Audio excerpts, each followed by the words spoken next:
सहनाववतु सहनौ भुनक्तु सह वीर्यं करवावहै तेजस्विनावधीतमस्तु मा विद्विषावहै। ओम शांति शांति शांति। योग दर्शन की 41वीं कक्षा। योग दर्शन के प्रथम पाद समाधि पाद का 46वां सूत्र वहां तक पिछली कक्षा में हो गया था, जिसमें समापत्तियों के विषय को पूरा करने के बाद में बताया कि सूक्ष्म विषय कहां तक होता है, तो अलिंग पर्यंत, प्रधान पर्यंत, मूल प्रकृति तक होता है कारण कार्य की दृष्टि से। लेकिन पुरुष का सूक्ष्मत्व, पुरुष की सूक्ष्मता प्रकृति से भी अधिक होती है, लेकिन वो भिन्न प्रकार की होती है। पुरुष इस सृष्टि का अन्वयी कारण नहीं होता है, समवायी कारण नहीं बनता है, अन्वित नहीं होता है वो, लेकिन इस सृष्टि का कार्य जगत का हेतु तो होता है। परमात्मा निर्माता की दृष्टि से निमित्त कारण होता है और जीवात्मा के लिए ये सृष्टि बनी है, जीवात्माओं के कर्मों के अनुसार ये सृष्टि बनी है, इसलिए जीव भी, जीवात्मा रूप जो पुरुष है वो भी इसका हेतु तो बनता है, कारण बनता है, अन्वयी कारण नहीं होता है। उसमें सूक्ष्मता और अधिक होती है और आत्मा की अपेक्षा परमात्मा और अधिक सूक्ष्म होता है। सूक्ष्मता का एक अर्थ हम ये लगाते हैं सामान्यतया कि बड़े से छोटा, जो बड़ा होता है उससे छोटा, फिर उससे छोटा, फिर उससे छोटा। पृथ्वी है, फिर कद्दू है, फिर आंवला है, फिर राई है, फिर और कोई सूक्ष्म चीज है, ऐसे ऐसे परमाणु है, मूल प्रकृति तक पहुंच गए। ये छोटे छोटे छोटे छोटे जाते हैं, आकार परिमाण इनका छोटा होता जाता है, इसको हम सूक्ष्मता के रूप में कहते हैं, एक अर्थ होता है। और प्रकृति यानी सत्वर स्तंभ से भी सूक्ष्म आत्मा है तो परिमाण की दृष्टि से छोटा है, ये एक अर्थ होता है।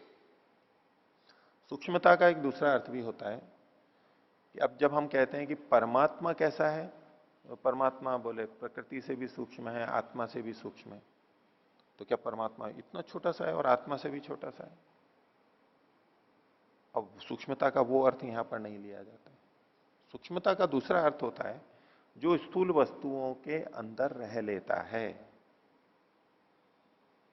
जैसे वायु है और वायु के अंदर प्रकाश रह लेता है, कांच है, कांच में से प्रकाश निकल जाता है, तो प्रकाश कांच की अपेक्षा सूक्ष्म है। रुई के अंदर पानी प्रवेश कर जाता है, कागज में पानी प्रवेश कर जाता है, तो पानी कागज की अपेक्षा सूक्ष्म है। अग्नि, ताप, वो पत्थर में भी प्रवेश कर जाएगा, लोहे में भी प्रवेश कर जाएगा, अंदर रहता है, उसके अंदर ताप चला जाता है, वो उसकी अपेक्षा सूक्ष्म है। तो जो अपने से स्थूल में प्रविष्ट हो जाता है, व्याप्त हो जाता है, वो सूक्ष्म कहलाता है। ये एक सामर्थ्य सूक्ष्मता की दूसरी है।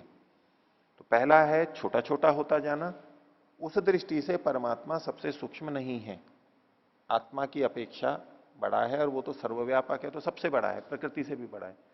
अगर यूं कहने लगेंगे तो हम उसको सबसे स्थूल कौन है, तो बोले परमात्मा है, वो लक्षण वहां नहीं घटता है। तो वहां दूसरा अर्थ घटता है कि आत्मा जैसे सूक्ष्म है और वो प्रकृति में सत्वर स्तंभ के अंदर भी चली जाती है, वो रुकावट नहीं होती है उसको, इस दृष्टि से वो सूक्ष्म है। और परमात्मा आत्मा से भी सूक्ष्म है, वो आत्मा के भी अंदर प्रवेश कर सकता है, जड़ पदार्थों के अंदर भी प्रविष्ट है, कण कण में व्याप्त है, सब जगह व्याप्त है, इस दृष्टि से वो सूक्ष्म है। दो तरह से सूक्ष्मता देखी जाती है। तो यहां सूक्ष्म विषय समाधि का, समापत्ति का बताया गया।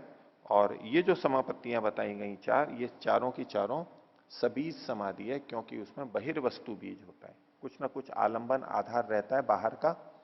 ये जो शुरू की चार बताई हैं, यहां जो चार समापत्तियां बताई हैं, और समाधियों की दृष्टि से वो वितर्क और विचार समाधि के अंतर्गत लेते हुए हम इस बात को ले सकते हैं। और आगे अंदर लेना है तो वो भी ले सकते हैं, वो मैंने कल आपके सामने बात रखी थी, मन और आत्मा की दृष्टि से। अगर लेकिन यहां बहिर्वस्तु बीजा, एक बहिर विषय लगा दिया है बीज अगर लेते हैं तो आत्मा भी बीज बन सकता था, क्योंकि वो ज्ञान का आलंबन बनता है। चित्त भी बन सकता है, पर बहिर्वस्तु बीज कहा, इससे पता लगता है ये शुरू की ही चार चीजों को लेना चाहते हैं, यानी वितर्क और विचार के ही जो चार भेद हैं उतने तक ही अभी यहां तक सीमित रख रहे हैं। हालांकि समाधि और समापत्ति में आत्मा और पुरुष के साक्षात्कार की भी बात आती है, पहले भी आ चुकी है। अभिजात क्षीण वृत्तेर अभिजात सेव मणे, इसमें ग्रहित्री ग्रहण ग्राह्येषु, तो जो ग्रहित्री है वो आत्मा का भी यहां पर ग्रहण किया है। तो समापत्ति में ये आते तो हैं, लेकिन इसका सीधे सीधे यूं उल्लेख नहीं है। और इसमें भी हम सविचारा निर्विचारा समापत्ति की दृष्टि से व्याख्या चाहें तो एक दृष्टि से उसको कर सकते हैं। तो ता एवं सबीज समाधि, इनको सबीज समाधि कहते हैं, और जिसमें बीज नहीं होता है वो निर्बीज समाधि कहलाती है। तो यहां तक का पाठ हुआ था, किन्हीं को कुछ पूछना है तो पूछ सकते हैं, बोलिए। ओम। सूत्र संख्या 44। आचार्य जी, इसमें जो सविचारा और निर्विचारा है उसके लिए कहा कि एतया एव सविचारा निर्विचारा च सूक्ष्म विषया व्याख्याता। तो इसमें आपने बताया था कि एतया मतलब जो पूर्वोक्त निर्वितर्का है उसके द्वारा ही सविचारा और निर्विचारा व्याख्यात हो गई हैं।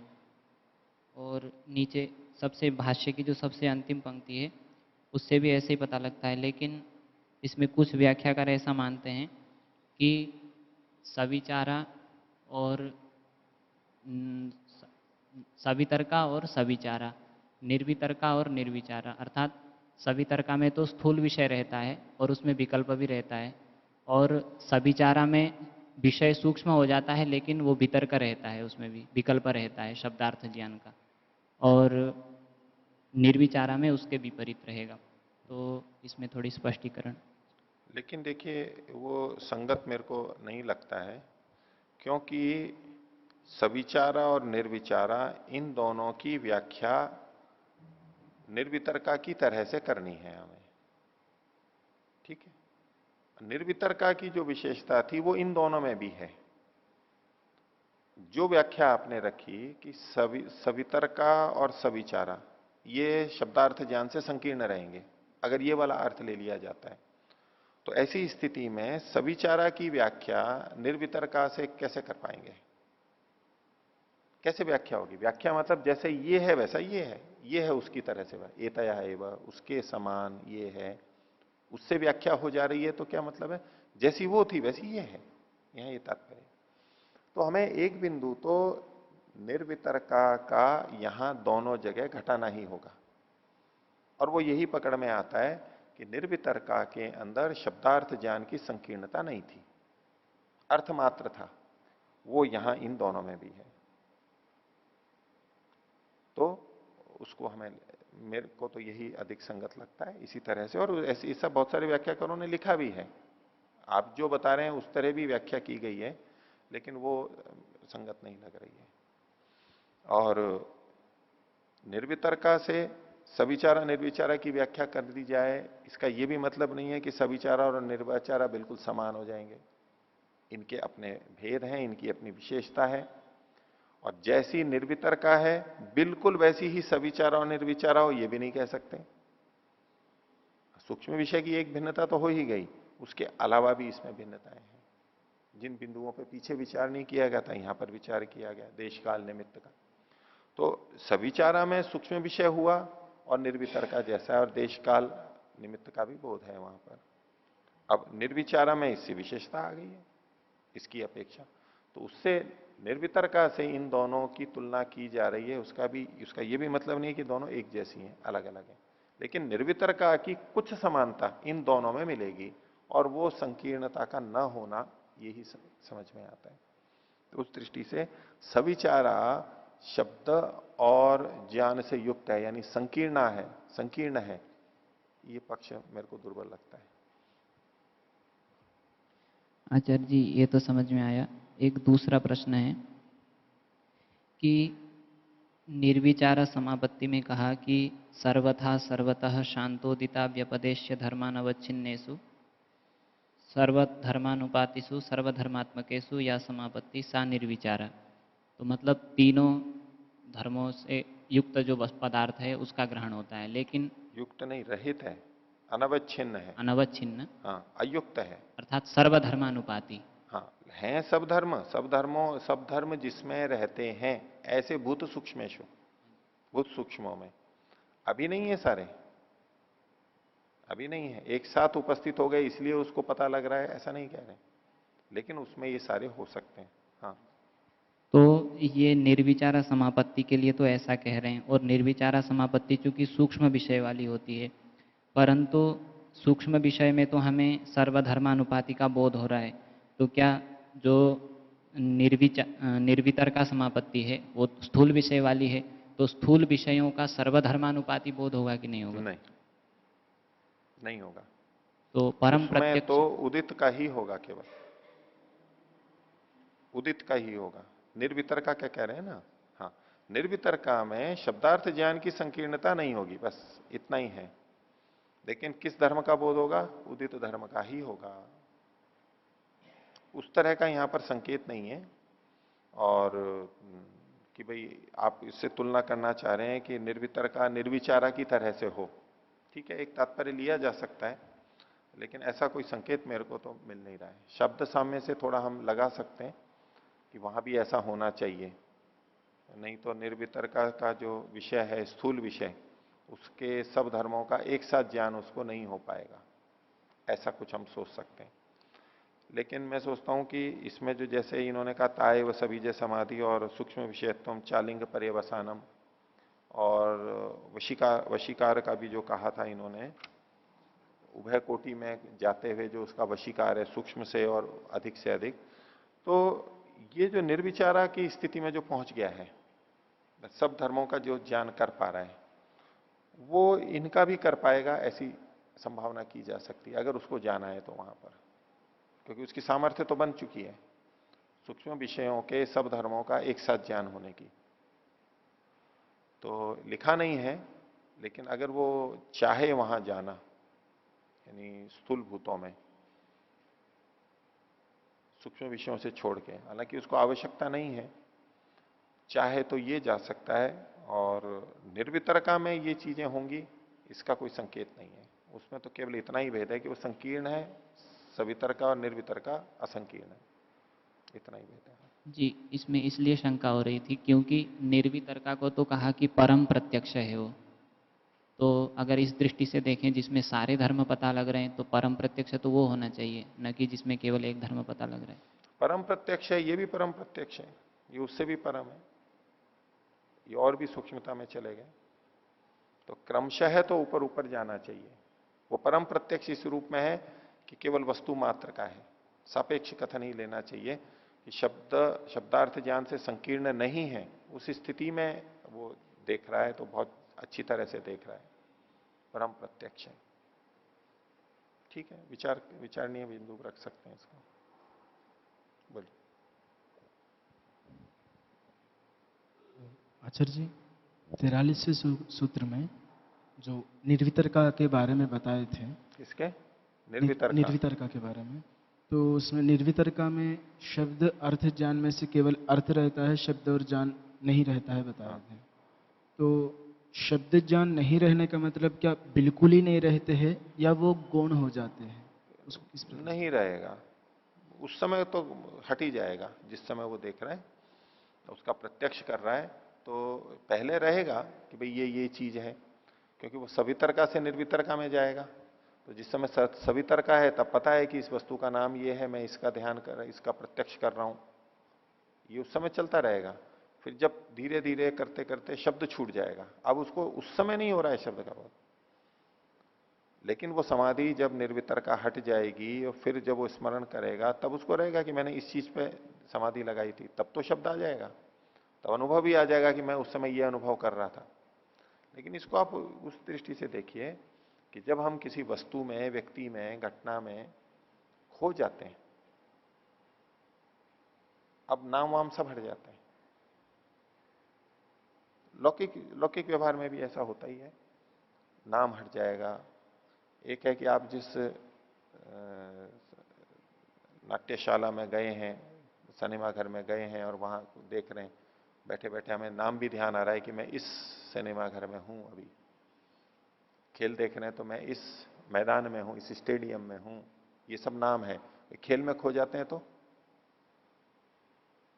वो याद नहीं रहेगा ना, छूट गया। अपना नाम याद रहता है?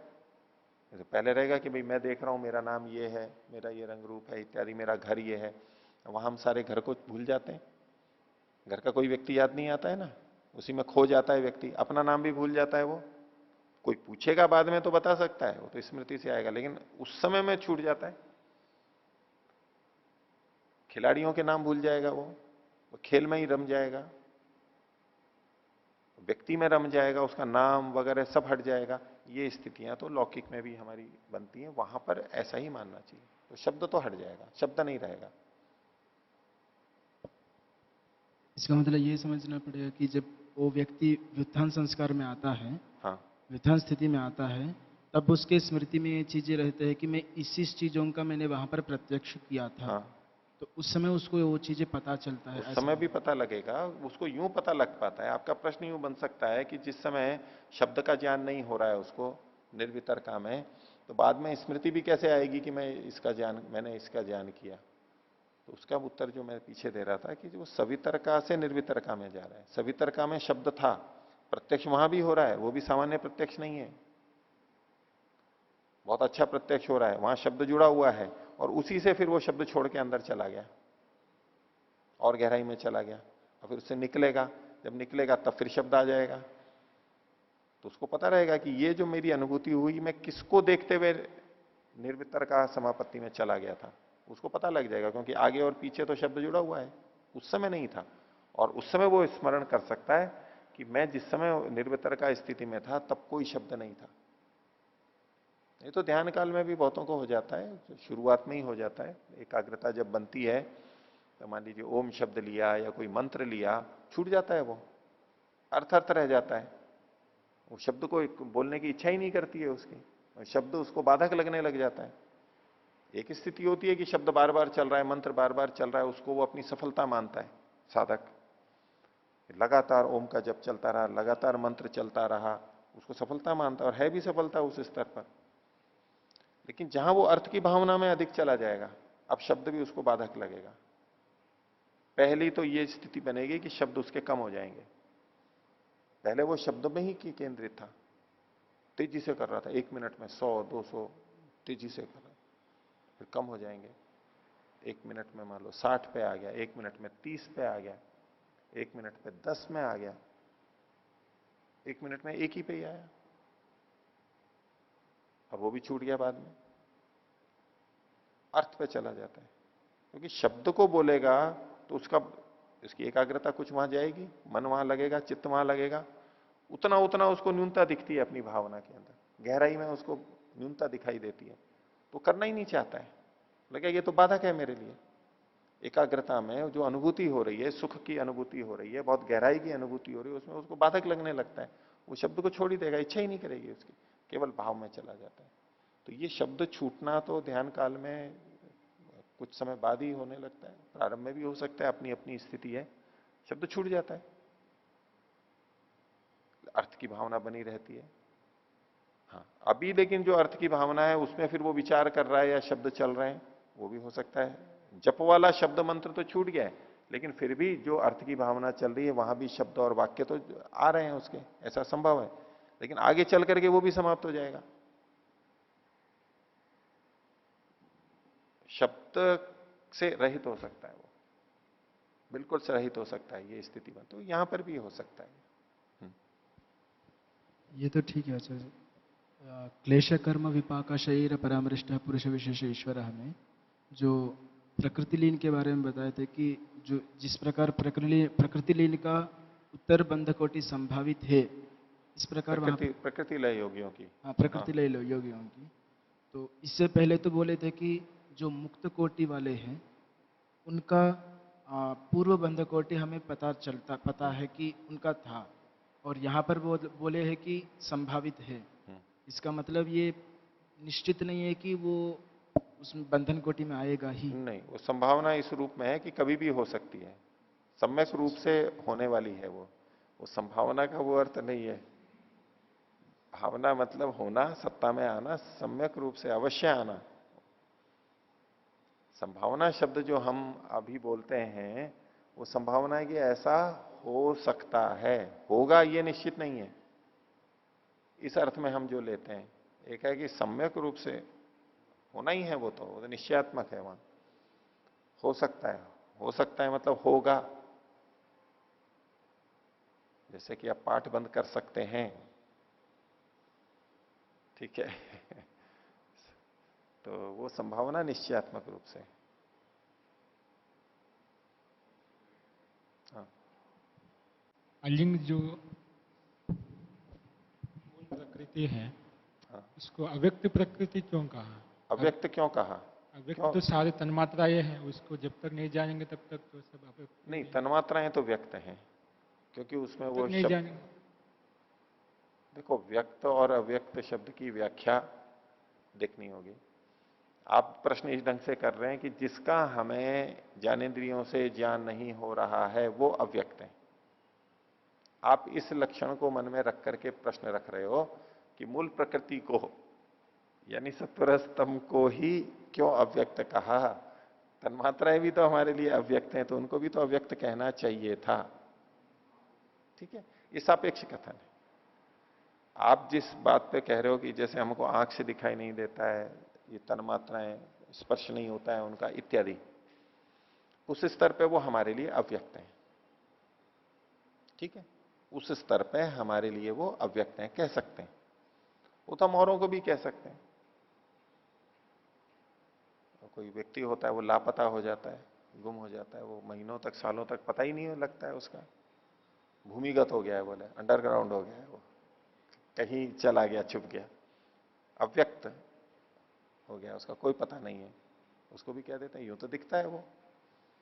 तो शब्दों का प्रयोग हम किस संदर्भ में कर रहे हैं? यहां है कि प्रकृति के मूल तत्वों के जो गुण धर्म हैं वो प्रकट नहीं होते हैं इस समय, वो कार्य रूप में नहीं होते हैं, अपनी साम्य अवस्था के अंदर होते हैं, उभरते नहीं है।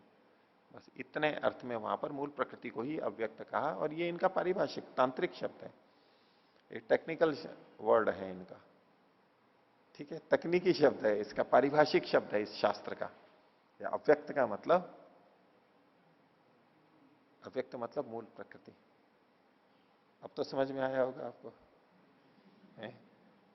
टेक्निकल वर्ड बोलते ही एकदम समझ में, साइंटिफिक लैंग्वेज में।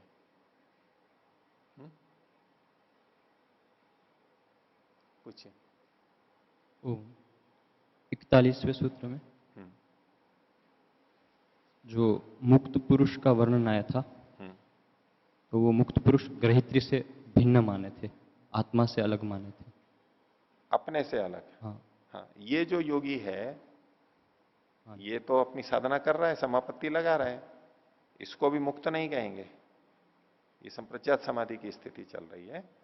लौकिक दृष्टि से मुक्त कोई बोल दे कि घर परिवार से मुक्त हो गया है और ये है, यूं तो सेवा से भी मुक्त हो जाते हैं, सेवानिवृत्ति होती है ना, सेवा मुक्त तो कर दिया है इनको, वो मुक्ति तो एक अलग तरह की बात है। लेकिन जो जिस मुक्ति की यहां पर बात है, मुक्ति के दो अर्थ मैंने उस दिन भी बताए थे, एक तो नितांत मुक्ति और एक जीवन मुक्त। उन दो शब्दों, दो स्थितियों के लिए यहां मुक्त शब्द का प्रयोग किया जाता है। तो ये उन दोनों से रहित स्थिति में है। तो ये और अन्य आत्माएं जो सामान्य है, ग्रहण करती हैं जो, उनका साक्षात्कार, और मुक्त का भी। तो मुक्त पुरुष वो जीवन मुक्त में भी ले सकते हैं और नितांत मुक्त में भी ले सकते हैं। ये मुक्त नहीं है। तो यहाँ पे ऐसे भी तो देख सकते हैं कि आत्मा को शुद्ध बुद्ध मुक्त कहते हैं, तो ये ग्रहित्री को खोल के मुक्त पुरुष ऐसे कह रहे, क्योंकि जैसे ऐसा नहीं कह रहे हैं ये। अगर ऐसा ही कहना होता कि पुरुष यानी ग्रहित्री यानी पुरुष और वो मुक्त ही स्वभाव वाला है, तो फिर यहां पर पहला वाला वाक्य नहीं आता, तथा करके मुक्त पुरुष आलंबनोपरक्तम, ये दूसरी पंक्ति कहने की जरूरत नहीं थी। या तो ये दूसरी ही बोलते, सीधी सीधा मुक्त बोल देते, और मुक्त की भी लगाने की जरूरत नहीं थी, फिर तो सभी पुरुष मुक्ति ही हैं। विशेषण लगाने की भी क्या आवश्यकता थी, जब उसका व्यभिचार ही नहीं है। नित्य शुद्ध बुद्ध मुक्त स्वभावत्वात् सांख्य दर्शन, तो नित्य ही मुक्त स्वभाव वाले हैं, तो सब आत्माएं मुक्त स्वभाव वाले हुए ना। तो उसका विशेषण लगा करके कहने की जरूरत ही नहीं थी कि मुक्त पुरुष। पुरुष कह देते तो मुक्ति ही आ जाता, सभी का आ जाता, और दो पंक्तियां नहीं लिखनी होती। तो उससे वक्ता का तात्पर्य हमें यह प्रतीत होता है, एक तो विशेषण लगाया, इसका मतलब है ये कुछ आत्माओं को अमुक्त भी मानते हैं, मुक्त नहीं है ये भी मानते हैं। ठीक है, एक बात। अब वो कौन से हो सकते हैं? तो वो यही हो सकते हैं, जीवन मुक्त से पहले की जितनी आत्माएं हैं वो सारी अमुक्त में मानी जाएंगी, वो सामान्य गृहित्री के अंतर्गत आएंगे, और मुक्त विशेषण लगा दिया तो ये हो गया वशिष्ठ ब्राह्मण की तरह, न्याय की तरह से। ये तो ब्राह्मण सारे आ ही चुके थे वैसे तो, पर विशेषण लगा दिया है तो अब दूसरे ब्राह्मणों का ग्रहण नहीं हो सकता है यहां पर।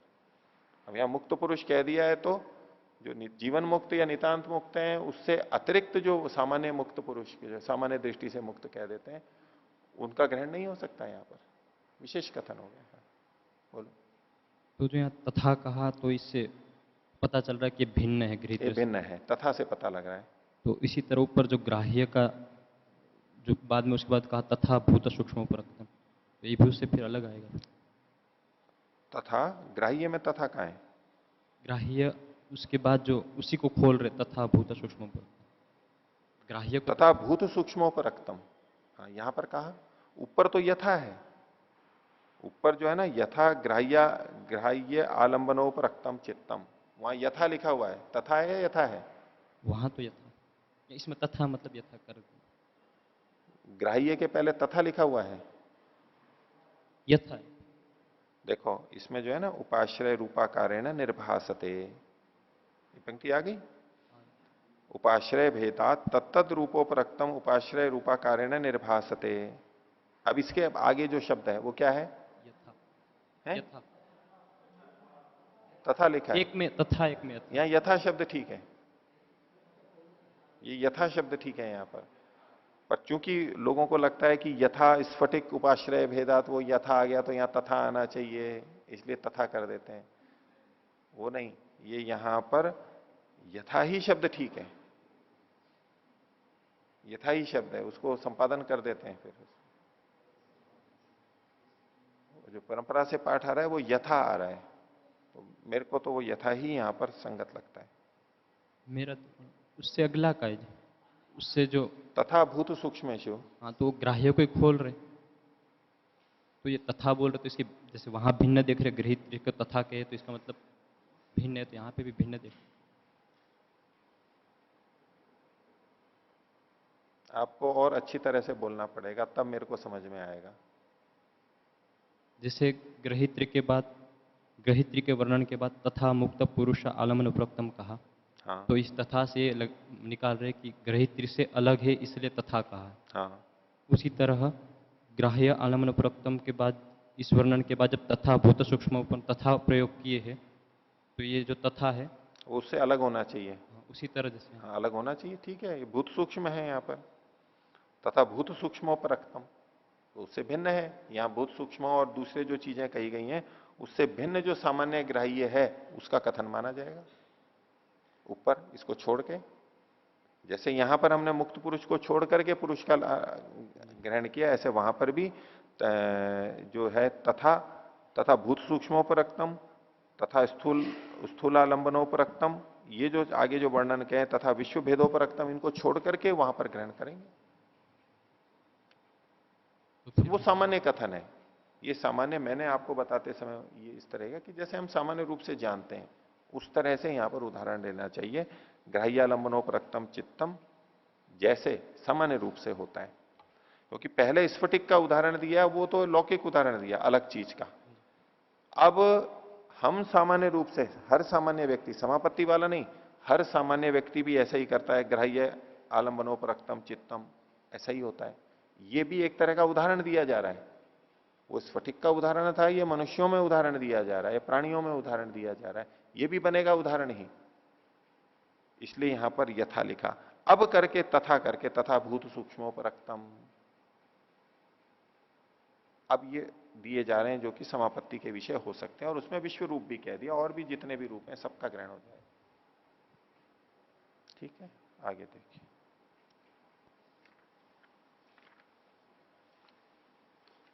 तो 47वां सूत्र चलेगा। पीछे जो समापत्तियां बताई थी उसमें अंतिम समापत्ति थी निर्विचारा, निर्विचारा समापत्ति थी। ये समापत्तियां आदि जो भी चीजें होती हैं, ये पहले थोड़ी थोड़ी सी होने लगती हैं, फिर धीरे धीरे बढ़ती जाती हैं। समय उनका बढ़ जाता है, गहराई बढ़ जाती है, लेकिन शुरुआत तो थोड़े से हो जाती है।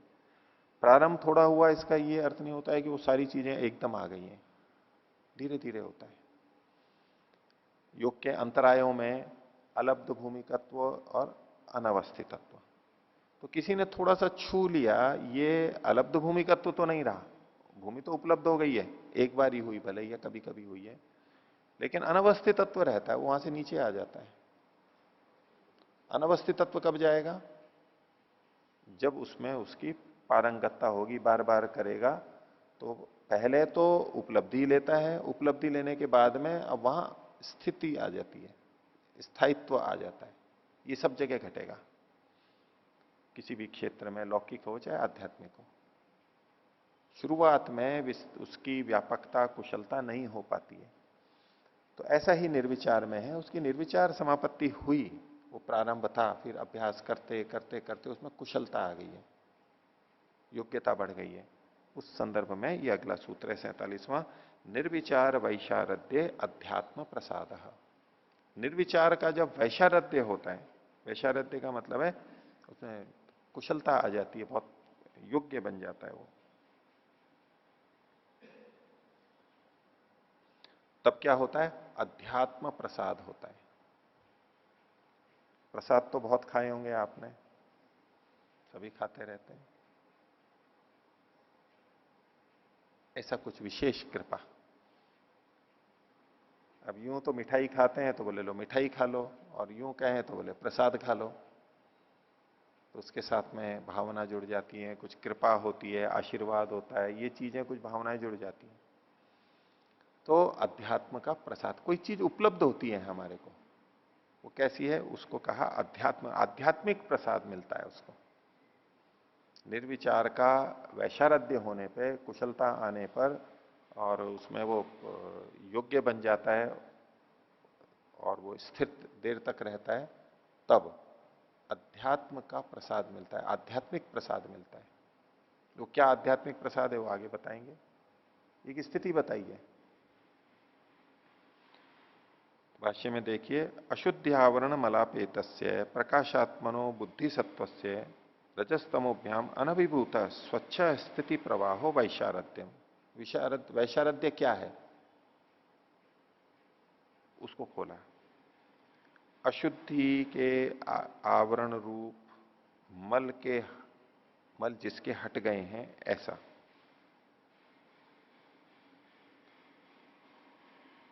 बुद्धि में जो मल थे, अशुद्धि थी, अशुद्धि रूप जो आवरण था, ढकाव था, जिससे कि व्यक्ति निकल नहीं पा रहा है, ढका हुआ है, बंधा हुआ है, उस मल, वो मल जिसका निकल गया है, ऐसे का।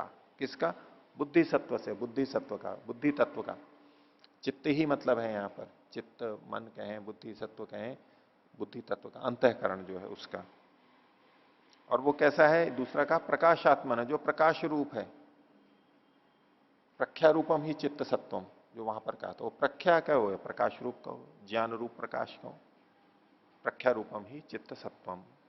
वो वैशारद्य क्या है कि बुद्धि सत्व का, जिसमें से मल चले गए हैं, और मल कौन है? मुख्य रूप से तमोगुण और रजोगुण दोनों। तो प्रकाशात्मनो बुद्धि सत्व से ज्ञान रूप जो बुद्धि सत्व था, प्रख्या रूप जो था उसका, और वो कैसा हो गया है? रजस्तमोभ्याम अनभिभूत। रज और तम से अभिभूत नहीं हो रहा है, दब नहीं रहा है। रज और तम चित्त में अभी भी हैं, हटे नहीं है। रचनात्मक संगठन की दृष्टि से तो सत्वरस्तम के जो कण हैं वो हैं वहां पर, वो नहीं हटे हैं। लेकिन रज और तम के होते हुए भी वो अब उभरे हुए नहीं है, उसने उनको दबा नहीं रखा है, अधिकृत नहीं कर रहा, उनका उभार नहीं है, तो उनसे ये अनभिभूत है, दबा हुआ नहीं है, सत्व ही बढ़ा हुआ है। ऐसी स्थिति में जो स्वच्छ स्थिति प्रवाह, बिल्कुल साफ जो स्थिति का प्रवाह होता है, चित्त की एकाग्रता है, प्रशांत वाहिता है, उसको वैशारद्य कहते हैं। तो लंबे समय तक निर्विचार समापत्ति चल रही है, समाधि चल रही है, रजोगुण तमोगुण प्रभावित नहीं कर रहे हैं, बहुत प्रखर ज्ञान की स्थिति है, सामान्य नहीं है, बुद्धि बहुत प्रखर हो गई है, और अब स्वच्छ स्थिति प्रवाह बना हुआ है, ये वैशारद्य, जब ऐसा हो जाता है। इसका सीधा सा मतलब है कि जब निर्विचारा समापत्ति भी लगती है, जब वैशारद्य नहीं आएगा तब क्या स्थिति बनेगी? ये तो वैशारद्य है। एक स्थिति हमें वो भी देखनी होगी कि निर्विचारा समापत्ति है, समाधि चल रही है, लेकिन फिर भी वैशारद्य नहीं है, तो वहां क्या होगा? वहां रज और तम से बीच बीच में अभिभूत होता रहेगा। प्राप्त कर लिए उसने स्थिति, लेकिन रज और तम से बीच बीच में अभिभूत होता रहेगा, स्वच्छ स्थिति प्रवाह नहीं होगा। प्रख्यारूप जितना होना चाहिए एकदम स्वच्छ, वो नहीं होगा, कुछ ना कुछ मलिनता है अभी भी। तो जब ये वैशारद्य होता है, स्वच्छ स्थिति प्रवाह होता है, इसको वैशारद्य कहा था, निर्विचार की वैशारद्य। यदा निर्विचार से समाधेर वैशारद्यम इदम जायते, निर्विचार समाधि में जब इस प्रकार का वैशारद्य उत्पन्न हो जाता है, तदा योगिनो भवती अध्यात्म प्रसाद, तो योगी को ये अध्यात्म प्रसाद होता है। उस अध्यात्म प्रसाद का थोड़ा स्वाद भी चखना चाहिए, कम से कम स्वाद नहीं चख सकते तो सुन तो ले। भाई कोई लोग हवाई जहाज में नहीं चढ़ सकते, गरीब है, निर्धन है, तो कोई आकर के हवाई जहाज में चढ़ के आके बताता है हवाई जहाज में ऐसा होता है, ऐसा होता है, कि विदेश नहीं जा सकता, विदेश में ऐसा होता है, ऐसा होता है, बड़े होटलों में ऐसा होता है, ऐसा होता है, तो उससे भी तो कुछ तृप्ति होती है उसकी, तो वो थोड़ा सा बता रहे हैं। भवती अध्यात्म प्रसादो, वो कैसा होता है कि भूतार्थ विषय, भूत मतलब यहां पर है यथाभूत, जो चीज जैसी है वैसा, भूत अर्थ विषय वाला होता है। जो चीज जैसी है वैसा ही होता है, यथाभूत अर्थ वाला होता है। भूतार्थ विषय, भ्रांति नहीं होती, यानी उसमें मिथ्या ज्ञान नहीं होता है। भूतार्थ विषय एक बात शुद्ध होता है। दूसरी बात कहा क्रम अननुरोधी, क्रम का अनुरोध करने वाला नहीं होता है, वो एक साथ होता है। क्रम का अनुरोध क्या होगा कि हमने किसी वस्तु का पहले ये जाना, फिर ये जाना, फिर ये जाना, फिर ये जाना, एक एक करके जानते हैं, एक एक गुण धर्म को जानते हैं। उदित धर्म को जाना, फिर भूत को जाना, अति अशांत को जाना, अनागत को जाना, ये क्रमशः होता है, ये क्रम का अनुरोध है, एक एक करके होता है।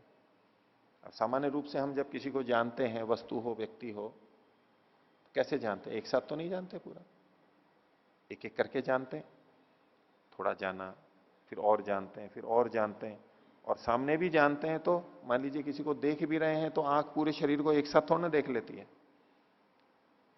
कहीं थोड़ी मुख्यता रहती है, कहीं गौण रहता है, लेकिन अगर हो तो उसको हम धीरे धीरे देखते हैं। अब हाथी को देखना है तो एकदम थोड़ा ना देख लेते हैं।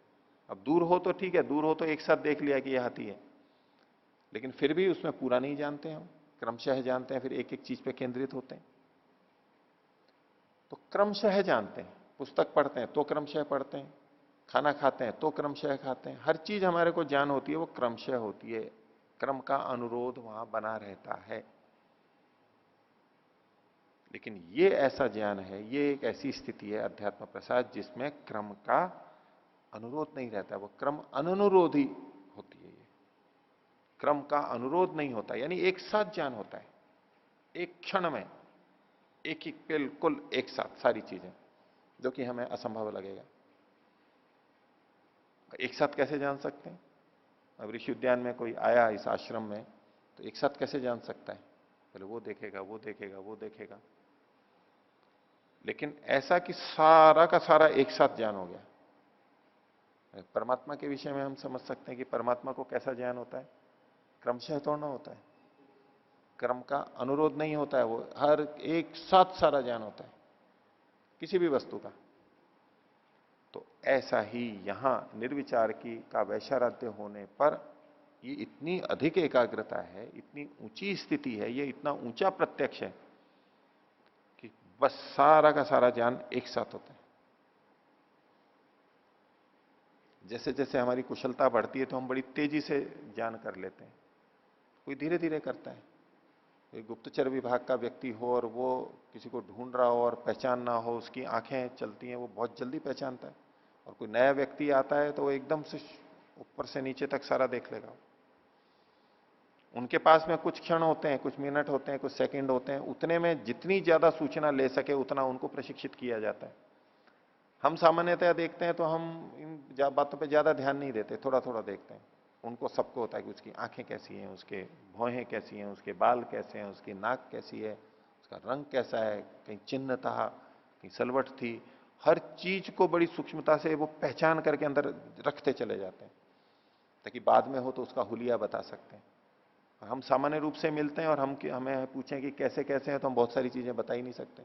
देख रहे हैं उस समय, वो पूछने लगे अच्छा उसके बाल कैसे थे, उसकी आंखें कैसी थी, कोई चिन्ह था क्या। अब हमारे को पूरा चित्र भी ध्यान आ रहा है, लेकिन सूक्ष्मता से हम नहीं बता सकते। हम कई बार यही नहीं बता सकते उसके कपड़े कैसे थे, कपड़ों में भी कैसा, सफेद में भी कैसा, और कुछ विशेषता। जितनी विशेषता पकड़ेगा उतनी ही सूक्ष्मता में चला जाएगा। तो वो जैसे ये गुप्तचर होते हैं, प्रशिक्षित व्यक्ति होते हैं, वो एकदम से थोड़े समय में सारी सूचना लेना चाहते हैं। पता नहीं कितना समय मिले, भाग जाए, वो एक झलक मिली है उतने में जितना ज्यादा ग्रहण कर सकते हैं करते हैं। तो जैसे लौकिक वस्तुओं में हम अभ्यास करते करते बहुत जल्दी चीजों को पकड़ लेते हैं, बहुत जल्दी बहुत सारी सूचनाएं ले लेते हैं, लेकिन फिर भी क्रम वहां पर रहता है।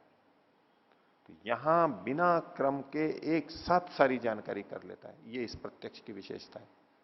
हम कल्पना नहीं कर सकते कि ऐसा हो भी सकता है, क्योंकि हमारा अनुभव ही नहीं है ऐसा।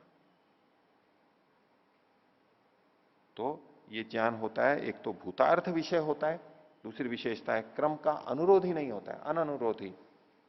फिर आगे कहा स्फुट, स्फुट बिल्कुल प्रकाशित, प्रकटित, एकदम अभिव्यक्त पूरी तरह से, उसमें कुछ छुपा हुआ नहीं रहता, आगे पीछे का कुछ नहीं, सारी चीज एकदम, एक चीज हस्तामलकवत हो जाए, सारी चीज एकदम ऐसा स्फुट, एकदम स्पष्ट। प्रज्ञालोक, प्रज्ञा का आलोक हो जाता है, प्रज्ञा का प्रकाश हो जाता है, ज्ञान उसका हो जाता है, एकदम से सारा चीज सामने आ गई। ये उसकी विशेषता है, ये है अध्यात्म का प्रसाद। आध्यात्मिक रूप से इस स्थिति में जाने पे उसको ज्ञान एकदम स्पष्ट और यथार्थ में और एक क्षण में होने वाला सारा का सारा होने लग जाता है। ये बुद्धि की क्षमता है, विशेष क्षमता है। हमें वो चमत्कार या आश्चर्य लग सकता है। तथा च उक्तम, और कहा उसके बारे में एक श्लोक मिलता है कि जब अध्यात्म का प्रसाद हो जाता है तब क्या होता है। श्लोक है, प्रज्ञा प्रसादम आरुह्य अशोच्य है शोचतो जनान भूमिष्ठानी व शैलस्थ सर्वान प्राज्योनुपश्यति। एक उदाहरण उपमा देख करके बताएं। प्रज्ञा प्रसादम आरुह्य, प्रसाद की जगह प्रासाद शब्द भी मिलता है, यहां पर पाठभेद मिलता है। प्रज्ञा प्रसाद में आरूढ़ होकर के, ये प्रज्ञा प्रसाद ये अध्यात्म प्रसाद ही है। ये अध्यात्म का प्रसाद जो हुआ वो ज्ञान के रूप में है, प्रज्ञा के रूप में है, जिसको इन्होंने प्रज्ञालोक कहा है। ये अध्यात्म का प्रसाद है आंतरिक। उस प्रज्ञा प्रसाद पर आरूढ़ होकर के, यानी वो उसको मिल गया है, उपलब्ध हो गया है, अब वो उस पर चढ़ गया, उसके अधिकार में आ गया है, वो प्रज्ञा प्रसाद पे चढ़ करके अशोच्य है और स्वयं शोक नहीं कर रहा है। अब शोक नहीं रहा है उसको, कोई दुख नहीं रहा उसको, ऐसी स्थिति आ गई अशोच्य, स्वयं दुखी ना होते हुए शोच तो जनान, और सारे लोगों को वो दुखी देख रहा है। बाकी जो सामान्य व्यक्ति हैं जिनको ये प्रज्ञा प्रसाद नहीं मिला है उनको कैसा देख रहा है, दुखी देख रहा है, वो दुखी है ये सारे। भले ही वो सामान्य व्यक्ति बड़ा खुश नजर आ रहे हो कि बड़े खुशी हैं, बहुत अच्छे हैं, सुखी हैं, वो दुखी है, उनको दुखी देख रहा है। स्थिति का भेद है, भले ही कितना संपन्न है, कुछ भी है, वो अपने आप को खूब खुश समझ रहे हैं, लेकिन वो उसको दुखी देख रहा है। कई बार बड़े निर्धन गरीब बच्चे होते हैं, खूब खिलखिला के हंस रहे होते हैं, खेल रहे हैं, कूद रहे हैं, कपड़े भी नहीं है ढंग के, मलिन कुचिन कपड़े हैं, सफाई नहीं है, बड़े खुश नजर आते हैं ना, लेकिन उनको देख करके भी कोई दुखी हो सकता है। देखो कितने दुखी है, दुखी है खुशी है, कह सकता है ना। बोले यूं भले ही ये खुश हो रहे हैं, लेकिन दुख है इनके पास में, इनके पास रोग है, इनके पास गंदगी है, इनके पास शिक्षा नहीं है, इनके पास उन्नति नहीं है, अज्ञान में है ये, इनका भविष्य नहीं। अभी हंस रहे हैं भले ही, लेकिन खुश नहीं है। उनको कहें कि अच्छा ये बहुत खुश हैं तो बन जाओ आप भी ये, नहीं बनेगा। वो खुश हैं खूब अपने ढंग से। ऐसे ही संसार के भोगों में जो लगे हुए हैं वो खूब खुश हैं, खूब प्रसन्न हैं, अपने आप में तृप्त हैं, समझते हैं जैसे हम तृप्त हैं, बहुत खूब उछल कूद रहे हैं। उन सबको भी ये शोक देख रहा है, ये दुखी हैं, ये सारे ये सुखी दिख रहे हैं, बीच बीच में सुख आ जाता है थोड़ा थोड़ा, लेकिन दुखी हैं ये सारे। तो स्वयं दुखी नहीं है वो आंतरिक रूप से, अशोच्य है शोचितो जनान, इन सबको, उन सबको वो ये प्राज्य देखने लगता है कि तो सारे दुखी हैं। पहले वो भी वहीं था, वो भी आनंद ले रहा था वहां पर, लेकिन अब ऊपर आ गया है कि हो देखो कहां फंसा हुआ था मैं अभी तक। कितने लोग होते हैं ना धर्म के क्षेत्र में भी आते हैं, कभी यहां जाते हैं कभी वहां जाते हैं, फिर वहां कहते हैं कि बहुत अच्छा लग रहा है, बहुत अच्छा लग रहा है। उस समय बहुत अच्छा ही लग रहा होता है, और फिर जब वैदिक धर्म के निकट में आते हैं देखते हैं ठीक ठीक जान वो कहां फंसा हुआ था मैं, पता ही नहीं था मेरे को, और उसी में आनंद आ रहा था उस समय। उस समय तो पता ही नहीं लग रहा था कि गलत है, उस समय तो ये लग रहा था बहुत अच्छा है ये। बाद में पता लगा कि देखो मैं तो किसको, जो जो सुख नहीं था, अच्छा नहीं था, उसको अच्छा समझे बैठा था अभी तक। ऐसा ही ये संसार के भोगों और इसमें जो होता है। तो अशोच्य शोचितो जनान कैसे देखता है, तो उसके लिए एक दृष्टांत दिया, भूमिष्ठान एवं शैलस्थ। जैसे शैल पर स्थित, पर्वत पर स्थित व्यक्ति भूमि पर रहने वालों को देखता है। एक पहाड़ पे चला जाता है तो कैसे देखता है नीचे वालों को, कैसे देखता है, छोटा छोटा देखता है। और ठीक है छोटा भी देखता है, वो भी है, वो तो नीचे रहते रहते भी हम दूर से देखते हैं तब भी छोटा देख लेता है। यूं देखता है मैं ऊपर हूं, मैं ऊपर उठ गया हूं, ऊपर आ गया हूं, ये नीचे है देखो, नीचे ही घूम रहे हैं। ये एक स्थिति है कि मैं अब ऊपर आ गया हूं, बहुत ऊपर चढ़ गया हूं, ये देखो अभी वहीं पर है, नीचे ही है अभी, निम्न स्थिति में, निचले तल पर है अभी। ऐसे तो जैसे पर्वत पे चढ़ा हुआ व्यक्ति नीचे वालों को बिल्कुल साफ देखता है कि मैं ऊपर हूं और ये नीचे है, ऐसे ही ये प्रज्ञा प्रसाद पे जब आरूढ़ हो जाता है तो देखता है कि देखो मैं तो शोक रहित हूं और ये सारे शोक से युक्त। अध्यात्म प्रसाद होने पर इस तरह की बात होती है। ये मानसिक स्थिति, अपने आप को घमंड है, ये यथार्थ स्थिति है, इसको घमंड नहीं बोलते। घमंड को हमने इस तरह व्याख्यायित कर दिया कि अपने को दूसरों से बड़ा समझता है, ये घमंड है। ठीक है, जो घमंडी होता है वो भी अपने को दूसरों से बड़ा समझता है इतना अंश, लेकिन घमंड मात्र इतना नहीं होता है। जो बड़ा है वो बड़ा भी समझता है। अब कोई अपनी यथार्थ स्थिति भी बोलता है तो दूसरे कहते हैं देखो कितना घमंडी है, अपने मुख से अपनी प्रशंसा कर रहा है। अभी लाल किले से जो भाषण दिया गया तो दूसरे आलोचना कर रहे हैं तो बहुत घमंड में दिया गया भाषण है, अपने आप को घमंड समझ रहे हैं। ठीक है, घमंड हो भी सकता है, नहीं भी हो सकता है, लेकिन अगर कोई यथार्थ स्थिति बता रहा है कहीं जहां घटती है वहां के लिए कह रहा हूं, उसको घमंड नहीं कहते हैं। वो घमंड वो होता है जब अपने को जताता है, जानबूझ के अनावश्यक रूप से जताता है, मैं ऐसा मैं ऐसा, उचित अवसर पर कुछ बताना होता है बताता है, उसको घमंड नहीं कहते।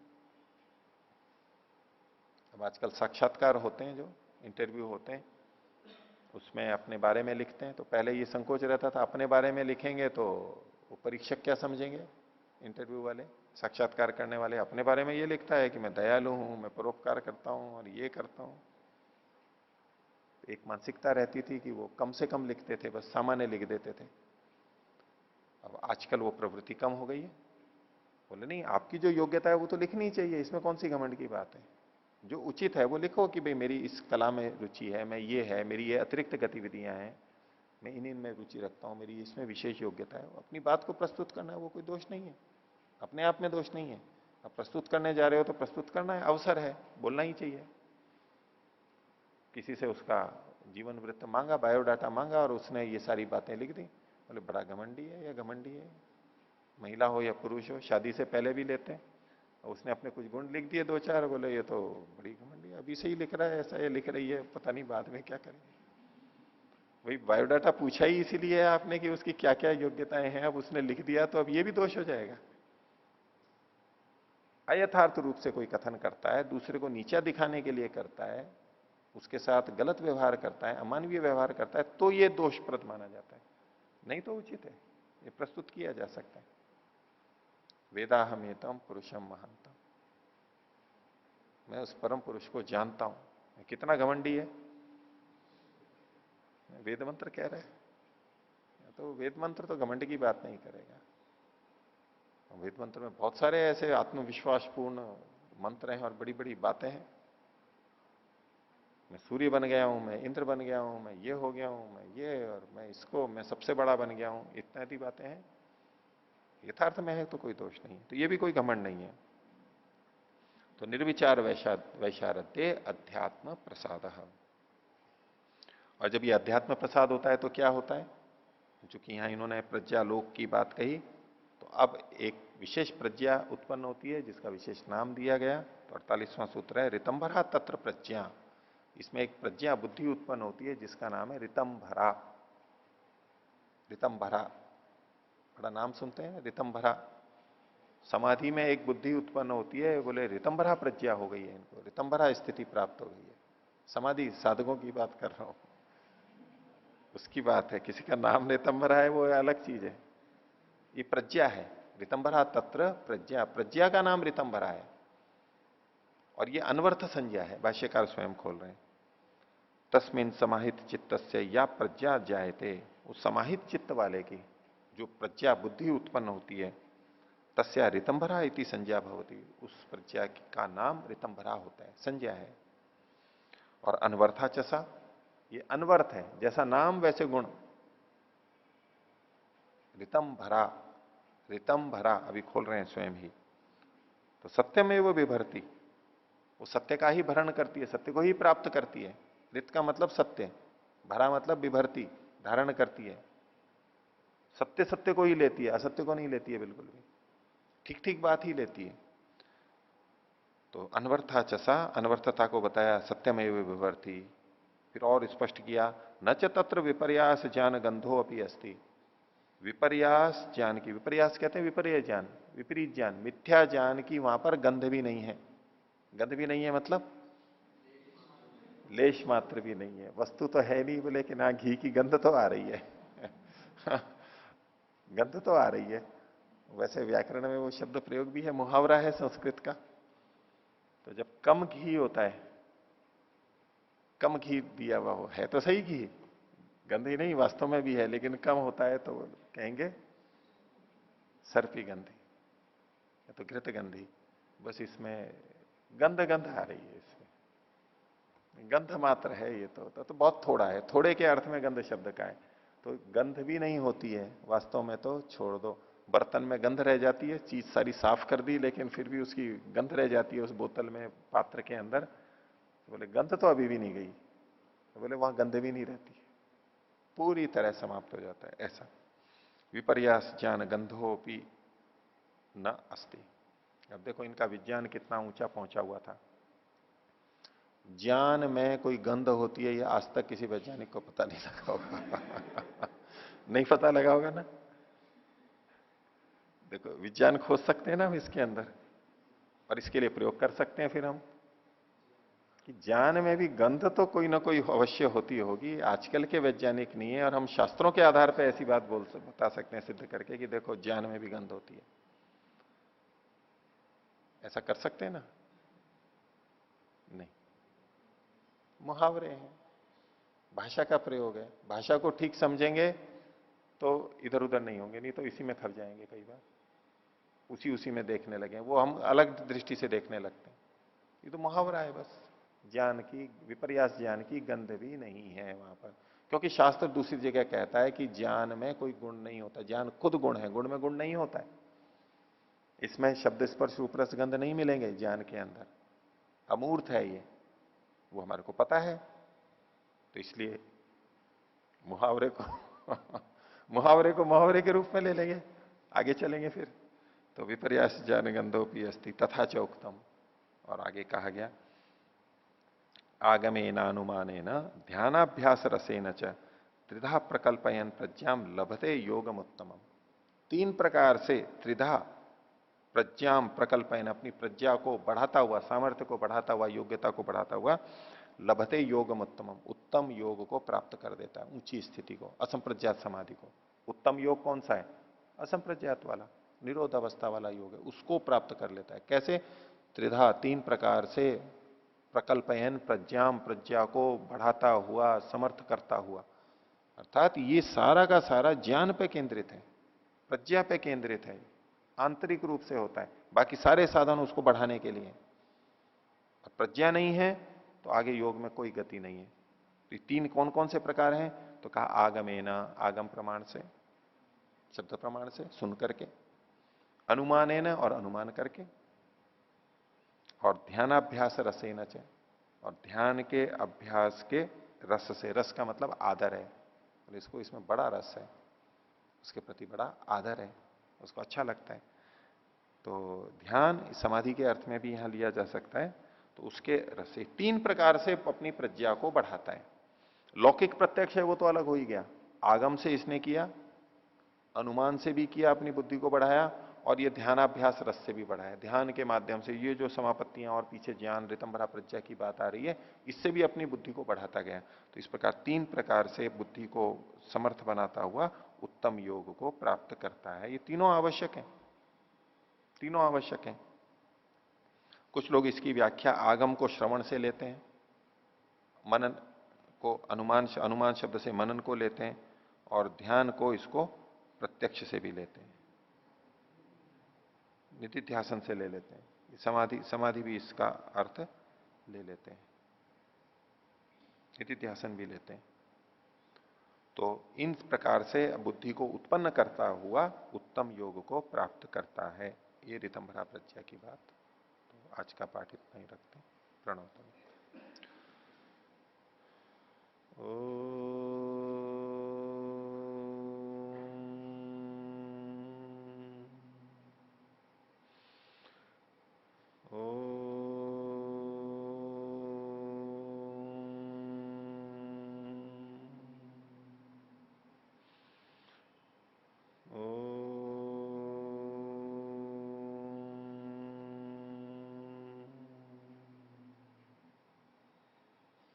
सभी को सादर अभिवादन। ओम शांति।